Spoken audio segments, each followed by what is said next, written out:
In this chapter of SOLIDWORKS Features Basics, we are going to begin by talking about features in general.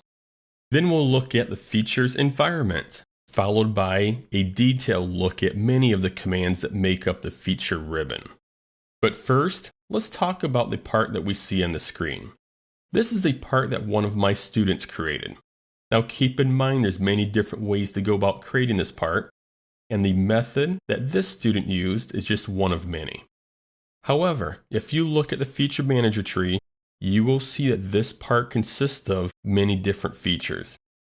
We have several cut extrudes and a handful of boss extrudes. But one thing that's important to note, that if I take this rollback bar and I go back to the first feature, that most of these features require a 2D sketch up front. So if I edit the sketch and then view normal to it, this is nothing more than a 2D sketch and consists of all of the techniques that we covered in the previous chapters. Now once we have the 2D sketch created, we can close out of the sketch, go into a SOLIDWORKS Features command, and in this case, it was the boss extrude, apply a depth to the 2D sketch, giving us a 3D model.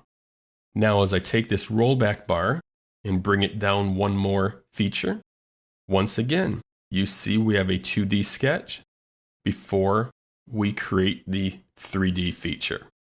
And as I continue down this feature manager tree, you will see the model slowly progress into the finished part.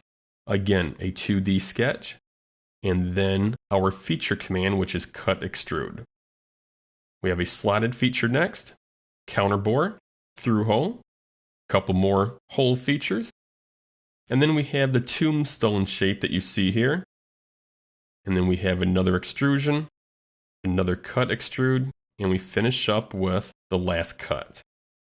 So that gives you an idea of how this part was created by one student. Now let's take a look at another part created by a student. And once again, take a look at the feature manager tree. Many of these features require a 2D sketch up front. Now one thing to keep in mind, both of these student parts have fairly lengthy feature manager trees. I always tell my students to keep their sketches simple and build the part in small steps. As you get more experienced, you can make your sketches more complex, reducing the size or length of your feature manager tree. So hopefully that gives you an idea of what SOLIDWORKS features are, and now we're ready to move into the next lessons.